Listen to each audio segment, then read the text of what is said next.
जितना समर्पण आपने इस प्यार में किया, जितना समर्पण आपने इस सिचुएशन में दिया है ना, उस समर्पण ने आपको कहीं ना कहीं बदले में आपको मास्टर बना दिया है। बहुत कुछ है इस रीडिंग में ऐसा जो आपने कभी नहीं सुना होगा अपने बारे में और इस रिलेशन के बारे में, तो जरूर देखिए इस रीडिंग को। Hello everyone, Divine Tarot triple side में आप सभी का स्वागत करती हूँ। मैं हूं निधि। कैसे हैं आप? आई होप आप सभी स्वस्थ होंगे, सुखी होंगे और सुरक्षित होंगे।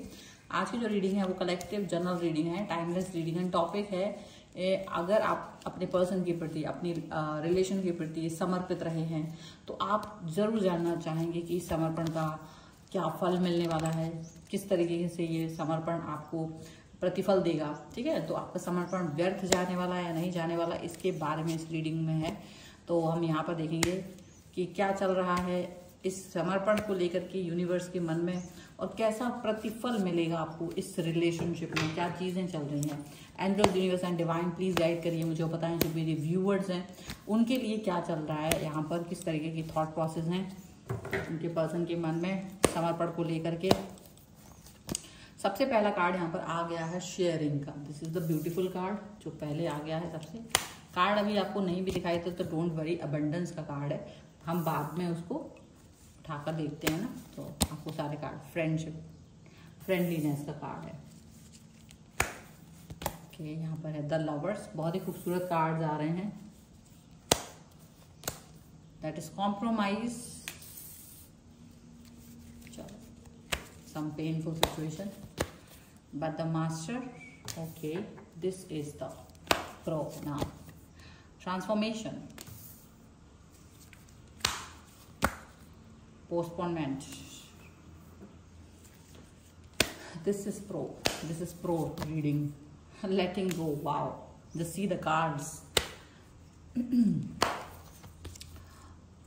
Possibilities, okay, so वहां तो कार्ड सारे देख लिए हमने। यहाँ पर देखते हैं sharing, mind and the creator का कार्ड है। And this reading is so beautiful.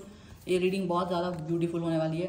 देखो, यहाँ आपके थॉट प्रोसेस को दिखाया जा रहा है इस तरीके से, आप अपनी सोच के साथ बलबूते आगे बढ़ चुके हो और जो माइंड में डिस्ट्रैक्शन था अब तक, परिवर्तन के लेके, परेशानियों को लेके, आप देखो आप बहुत कुछ करने वाले इंसान में से थे, लेकिन आपको जब वहां से रिटर्न में कुछ नहीं मिलता है ना, तो आप सोचने लगते हो कि क्या मुझे इतना सब सेक्रीफाइस करने की जरूरत है, क्या मुझे इतना समर्पण करने की जरूरत है। तो कहीं ना कहीं देखो पॉजिटिविटी आपको आती है, क्योंकि आप भी ऐसा नहीं, आप बहुत एक ऐसे इंसान रहे हो जो सोचता है कि मेरे लिए भी कुछ किया जाए, तो उस तरीके की थॉट प्रोसेस के साथ आप जीते रहे हैं।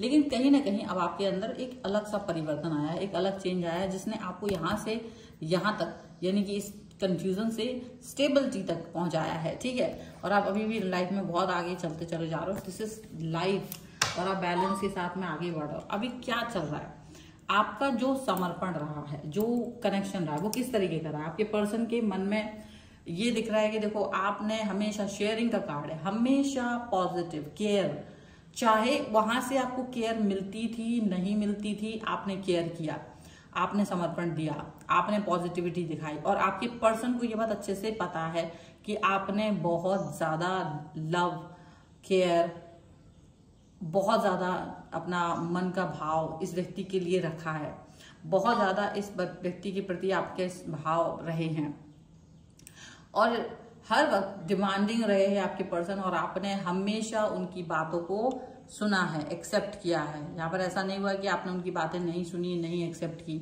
आपने हमेशा बातों को सुना है, हमेशा बातों को एक्सेप्ट किया है। ये चीजें यहाँ पर दिख रही हैं। ओके, जो समर्पण का भाव आपके मन में इनके प्रति रहा है, वो उनको पता है कि आपने हमेशा से इनकी खुशियों को प्रायोरिटी दी है, आपने इनको ही प्रायोरिटाइज किया है, और इन्होंने इस चीज को ज्यादा फोकस नहीं किया। हमेशा आपका जो कंफर्ट था, आपका जो फैसिलिटीज थी, जो आपने इनका होता ना कि जैसे उनको कोई जरूरत हुई तो आपने सबसे पहले दौड़ लगा दी, उनको कोई तकलीफ हुई तो आपने सबसे पहले दौड़ लगा दी, उनकी तकलीफ को दूर करने की हर कोशिश की, और आपने वो सब कुछ किया जो आप कर सकते थे अपनी तरफ से। आपने हर तरह से तन मन धन हर तरीके से आपने इस व्यक्ति के ऊपर समर्पण दिया, और उसका अबंडेंस का कार्ड यही दिखा था कि उसने उस चीज को एंजॉय करा। ठीक है, आपने इसलिए किया क्योंकि आप दिखाना चाह रहे थे कि देखो मैं बहुत ही ज्यादा लव एंड केयर कर रहे हूँ आपके लिए, बहुत ज्यादा लविंग एंड केयरिंग पर्सन हूँ, और आप इसको अंडरस्टैंड करो कि आपकी लाइफ में मुझे ईश्वर ने भेजा है, तो आप इस चीज को समझें, आप इस चीज को अंडरस्टैंड करें। देखिए, आपको एक समय ऐसा था कि आप इस चीज को उनको पता करवाना चाहते थे, और उसके बाद भी ना उसको पता था और वो उसको फील नहीं करते थे। आपको ये मालूम था कि व्यक्ति फील करके भी इसको एक्सप्रेस नहीं करते हैं, आपको इस चीज का दुख भी होता था, लेकिन फिर भी आपका मन इस व्यक्ति के इस बिहेवियर से दूर नहीं जा पाता था। तो आप इनके साथ हमेशा दोस्त की तरह व्यवहार करते थे कि फ्रेंडलीनेस, तो इन्होंने भी आपकी फ्रेंडलीनेस को एक्सेप्ट किया कि ठीक है आप दोस्त की तरह रहे, आप अच्छे से रहे। तो जब इनका मन होता था तो ये अच्छे से बात करते थे, जब इनका मन होता था तो ये बुरे तरीके से बात करते थे, जब इनका मन होता था ये करीब आते थे, जब इनका मन होता था दूर चले जाते थे। आपको धुतकार भी मिली इनसे, प्यार भी मिला, धुतकार भी मिली, और बहुत ऐसा सिचुएशन रही कि आपको अच्छा नहीं लगा इनके साथ। बहुत बार आपका दिल टूटा, आपका दिल अंदर से बिखर जाता था, आप बहुत, और इनको पता होता था कि इन्होंने आपको बिखेर दिया, फिर भी इनको लगता था कि देखो तुम कहीं नहीं जाओगे, तुम यहीं रहने वाले हो, तुम देखो। हालांकि ये बात उसको सोचना और आपका वहीं रह जाना ये बहुत मुश्किल था, क्योंकि वहां स्टैंड करते रहना, वहां पर एक जगह किसी व्यक्ति का इंतजार करते रहना, उसका मूड स्विंग ठीक होगा इसका इंतजार करना, ये भी एक तपस्या से कम नहीं है। क्योंकि आपके अंदर की जो बेचैनी है, जो आपके अंदर एक बच्चा है, जो आपका मन है वो एक बच्चे की तरह है, वो उसको प्यार दिखा रहा है और वो व्यक्ति उसको धुतकार रहा है, फिर भी वो उसका वेट कर रहा है, और उसके पास कोई साधन नहीं है कि वो अपनी बेचैनी समझा सके, वो बता सके, वो किसी तरह से अपने आप को शांत कर सके। वो चीज आपके पास थी नहीं, तो वो आपको और भी ज्यादा बेचैन करती थी, वो चीज आपको बहुत ज्यादा बेचैन करती थी। और जब ये पर्सन घूम फिर करके टहल कर आपके पास आते थे तो आप उनको और प्यार दिखाते थे ताकि ये आपसे दूर ना जा पाए। आप उनको और प्यार में, बंधन में बांधना चाहते थे, बजाय किसी कंप्लेन के करने के, बजाय कि अपने दुख को व्यक्त करने के। अगर आपने ज्यादा दुख व्यक्त किया तो वो व्यक्ति और दूर जा सकता था, तो डरते थे आप नहीं चाहते थे कि वो आपसे ये कहें यार जब भी आओ तब तुम्हारा रोना गाना चलता रहता, जब आओ तब तुम बस पुरानी बातों को लेके बैठे रहते हो, कंप्लेन करते रहते हो।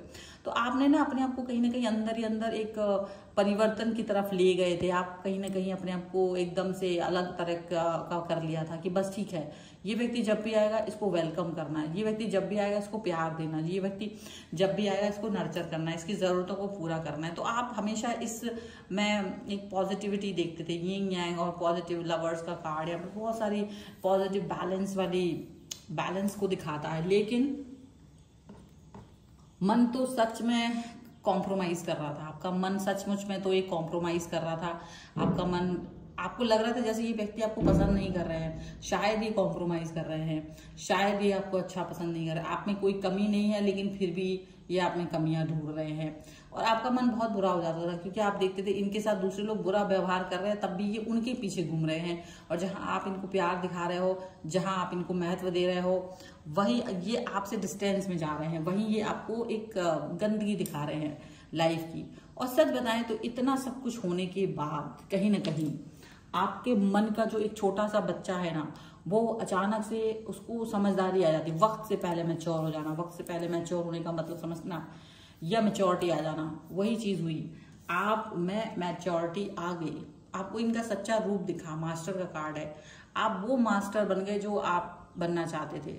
आप जो सोचते थे कि यार इसको मेरी प्यार की कदर होगी, इसको नहीं थी, तो आपने अपने आप को मास्टर की तरह दिखा दिया। अब इनको भी आप मास्टर की तरह दिख रहे हो, अब इनको भी आप दिखते हो कि अब ये पर्सन आपके पास आते हैं ना तो आप रोते, सच में रोते नहीं हो, आप किसी तरीके की एनर्जी को हाइड नहीं करते हो। अब ये आते हैं तो जैसे आपको कोई फर्क नहीं पड़ता, अब ये आपसे बात भी करते हैं तो अब आप इनकी चाहना को खत्म कर चुके हैं।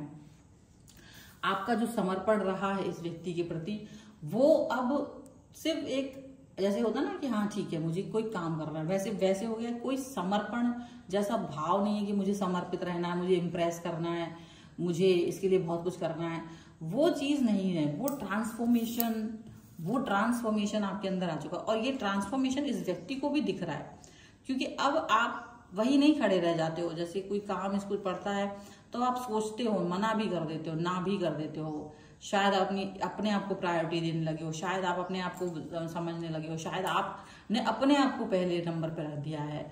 तो ये चीज इनको दिख रही है, ये चीज इनको कहीं ना कहीं फील हो रही है, और ये इस चीज के लिए समझ भी रहे हैं, ये इस चीज के लिए अंडरस्टैंड भी कर रहे हैं। और यही चीज कहीं ना कहीं आपके इस कनेक्शन को, मतलब आप देखेंगे कि ये बहुत ऐसी चीज है, ये बहुत ऐसा कनेक्शन है जो आपके अंदर चल रहा है, ये जो इनके अंदर चल रहा है, ठीक है, ये यहाँ पर दिख रहा है। लेकिन एक और भी चीज है, अब ये पर्सन आपको वैसे ही देखना चाहते, पोस्टपोनमेंट का कार्ड है। आपका पुराना व्यवहार, भले ही आपने कितना ही परिवर्तन अपने अंदर ला दिया हो, लेकिन अभी ये आपके उस परिवर्तन को याद कर रहे हैं, आपके पिछले बिहेवियर को याद कर रहे थे, जहां आप खड़े रहते थे, इंतजार करते थे, चुप रहते थे। हालांकि इनकी गलतियां थी, इनको वो रियलाइजेशन जो आप उस समय करवाना चाहते थे वो अब हो रहा है। अब वो गलती जो आप उनको तब समझाना चाहते थे तुम गलत कर रहे हो, अब इनको समझ में आ रहा है। वो सारा सोच, वो सारी थॉट, वो सारा सिनेरियो जो पहले था ना, वो अब हो रहा है। वो सारी चीजें अब परिवर्तित हो रही हैं, अब इनको लग रहा है। लेकिन आपने क्या कर दिया, आपने लेट गो कर दिया। लेट गो करना एक बड़ी बात होती है, मतलब कि भुला दिया है। कंप्लेन, उनको लग रहा है यार कंप्लेन ही कर लो, गुस्सा ही हो जाओ, बात ही कर लो। लेकिन अब आप ना कंप्लेन कर रहे हो, ना गुस्सा कर रहे हो, ना बात कर रहे हो, आपने लेट गो कर दिया। आपने सोचा it's okay, it's okay, may be मैं ही ज्यादा सोच रही हूँ, मैं ही बहुत ज्यादा पॉजिटिविटी देखना चाह रही हूँ आपके अंदर, मैं ही ज्यादा फोकस कर रही हूँ। लेट गो कर दिया। सच अपने अंदर से आपने उस चीज को, आपने कहा ठीक है शायद इतना मुझे करना ही था, मैंने कर्जा लिया था तो मुझे उतना करना ही था, तो मैंने कर दिया, बट अब मुझे इस चीज से बाहर निकलना है। मैंने इस चीज से अपने आप को अलग कर दिया, मुक्त कर दिया, मास्टर हो गई हूं मैं। तो आप इस तरह की थॉट प्रोसेस के साथ हैं। And this person is thinking की पॉसिबिलिटीज, अभी भी क्या आपके अंदर वो पॉसिबिलिटीज हैं, उस पॉसिबिलिटी को ढूंढ रहे हैं जो इनको लग रहा है कि वो पुराना पर्सन जो आप में था ना, वो पर्सन को ढूंढ रहे हैं। ये आपके अंदर उस पुराने लगाव को ढूंढ रहे हैं, आपके अंदर उस पुराने इनको दिए गए महत्व को ढूंढ रहे हैं, जो अब आपके लिए शायद इतना इंपॉर्टेंट नहीं रहा, जो अब आप इस व्यक्ति के साथ में उस तरह से अब आपको देखते ही नहीं है, आपको लगता है कि इट्स यूजलेस नाउ, ठीक है, ऐसा दिखता है। ठीक है, अब आपके लिए और भी कार्ड्स थोड़ा सा निकाल लेते हैं यहाँ पर। Angels, universe and divine please guide करिए कि क्या चल रहा है। यहाँ पर है express your love, love yourself first and you deserve love. देखिए कितने खूबसूरत से कार्ड यहाँ पर आपके पर्सन के लिए आया है। एंड गिव और सेकंड चांस भी आया इन केस अगर आप देना चाहते हैं तो, इन केस। लेकिन यहाँ पर आपका पर्सन चाहते हैं अब वो अपने आप को अपना, ये उनके लिए एडवाइस है कि वो अपना प्यार अगर उनके मन में है आपके प्रति तो वो उसको एक्सप्रेस करें, ये उनके लिए एडवाइस है। तो अब ये कौन पहुंचाएगा, आप सोच सकता है पहुंचा दें, तो ये उनको करना चाहिए। और आपके लिए एडवाइस है कि आपको अपने आप को सबसे पहले रखना है, आपको अपने आप को सबसे प्रायोरिटी देना है, आपको दूसरों के बारे में नहीं सोचना है, आपको अपना सेल्फ रिस्पेक्ट, आपको अपने कनेक्शन, आपको अपने दिल को, अपनी आत्मा को पहले रखना है। ये बहुत इंपॉर्टेंट है। आप प्यार को डिजर्व करते हो, यू डिजर्व लव। आप प्यार को डिजर्व करते हो, तो इसका मतलब ये नहीं कि पैरों पे गिर के प्यार को डिजर्व करते हो, आप डिजर्व करते हो। इट इज ऑटोमेटिक, ये ऑटोमेटिक आपकी तरफ आना चाहिए, ये ऑटोमेटिक आपको मिलेगा, ना कि आप किसी चीज को आप बैक करो, आप भीख मांगो। प्यार की भीख मांगने की जरूरत है ही नहीं आपको, ये बहुत ज्यादा क्लैरिटी है यहाँ पर। ठीक है, सो ये है फिलहाल की रीडिंग। अगर आप इस पर क्लेम करना चाहते हैं तो लिख दीजिए यू डिजर्व लव 1111 और आप वीडियो को लाइक कर दीजिए, चैनल सब्सक्राइब कर लीजिएगा अगर अब तक नहीं किया है तो। पर्सनल रीडिंग के लिए आप आ सकते हैं, व्हाट्सएप नंबर आपके स्क्रीन पर है। रीडिंग स्टार्ट है 199 रुपीज ऑनवर्ड्स। मिनी रीडिंग से लेके डिटेल रीडिंग तक करवा सकते हैं। आपको ये वीडियो कैसा लगा मुझे कॉमेंट बॉक्स में जरूर बताइएगा। आप मुझे इंस्टाग्राम और मेरे दूसरे चैनल्स पर भी फॉलो कर सकते हैं, सभी का लिंक आपको डिस्क्रिप्शन बॉक्स में मिल जाएगा। मिलते हैं एक नई रीडिंग के साथ जल्दी, तब तक देखते रहिए Divine Tarot 777। Thank you for watching, bye.